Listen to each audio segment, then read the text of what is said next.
To give you an idea how important these stories are, years ago, there was a person who came back to the tribe, whose family had been away from the tribe for over 100 years. And every winter time, we have a midwinter ceremony where we tell all our stories. And I was getting ready to tell the story of the fourth crow, and she came up to me and said, I think I know that story. Now my family, we all grew up together, we all know each other, we share the same stories. This was a person who hadn't been a part of our community for over 100 years. I said, please, I'd love to hear your story. As he proceeded to tell the story of the fourth crow, word for word, how I tell it. So that's how important these stories are to our people. When I began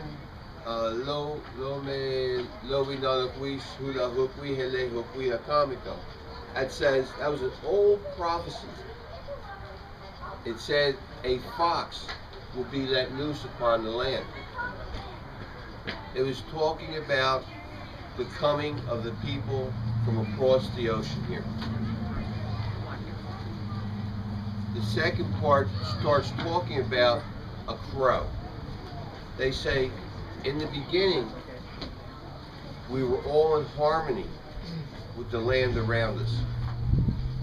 We were all part and parcel of everything that was here.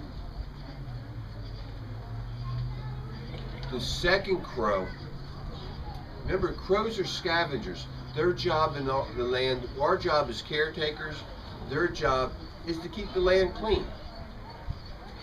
The second crow foretells the coming, of the European here, and the death and destruction. Not only physical death, but a destruction of a culture, of the people. So they say the second crow tried to keep the land clean, keep the land in balance. He ate, there's so much death, so much destruction. He ate so much, he died. That symbolizes, again, the first contact and all the destruction and wars and things that happened during that period. The third crow, he saw what happened to his brother, the second crow. He says, I'm not going to go that way. I'm going to take myself away from this craziness. I'm going to hide. He was able to stay safe. But remember what I said, his original reason for being was to keep the land clean. And by hiding and staying safe, he wasn't fulfilling his duties. It symbolizes the Lenape people of this area who we went into hiding. We literally denied who we were, not with each other, but to our community around us. And if anybody knows anything about native cultures, indigenous cultures, there's always a fourth. There's always a fourth crow. And we didn't know what that fourth crow was until not but, I'd say 10, 20 years ago. The elders came to us and said, what we have to stop doing is coming out of the hiding because our rivers are being polluted. Our forests are being cut down. The air, you can't breathe. Acid rain's coming and falling on top of the trees. For years, our section of the river, we have kept clean. But when our neighbors who live upstream don't and pollute it, it comes down to our part. And we said, well, our original direction from the Creator was to be caretakers. And by not explaining to our neighbors upstream how they should live on this land, we weren't being part of the Creator's original intent. And at that point, we all came out. We started mainly working with environmental groups, churches, historical societies to save what was here. And in doing that, we were able to actually, this year was the year of the Delaware River.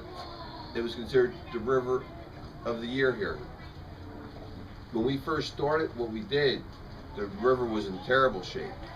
There were some areas down towards Philadelphia and Camden. There were literally people who worked on the river were getting sick.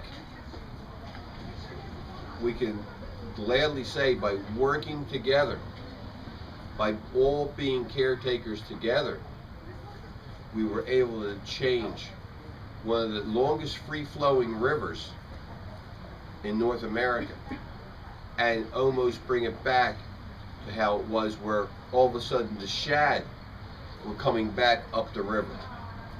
And that was only done because we all worked together. And that's when we understood that prophecy of the fourth crow, where the fourth crow, it says, he will again fly in harmony with the Creator. And that's when we started working together as partners with our neighbors here in Pennsylvania. It started, we were able to get things done. But more importantly, for us, we came out of hiding. You know, it's a terrible thing to live in fear to even say who you are. I remember back in the 70s, I was at a powwow in Philadelphia, and we had started learning how to speak our language again. And we were speaking it, and one of my good friends came and said, "Bob," he says, "would you guys mind not speaking your language?" I said, "Well, yeah, but why?" He goes, "Well, my mother, she's a very elderly woman. In fact, she died, she was 105. He goes, when my mother hears the language spoken, it takes her back to the time of the boarding schools where she was beaten. And to hear her language spoken today makes her sad." And I thought, you know, we've got to change, because to live like that, to live in fear where you can't even say your own language, that's a terrible way to live. And when we came out like that, very slowly, and working with certain people, we found that all of a sudden we felt like caretakers of this land again. So one of the reasons we're here today is not only to share our stories and talk a little bit about the history here and our people, but it's to, you know, offer our hand in friendship to come together and, you know, work together to keep the land we all live on. This is all sacred. Everything we eat, everything we breathe, everything we drink comes from the land. And we want to offer to tell you, we've been here for tens of thousands of years. We offer our hands in friendship to you to be caretakers with us.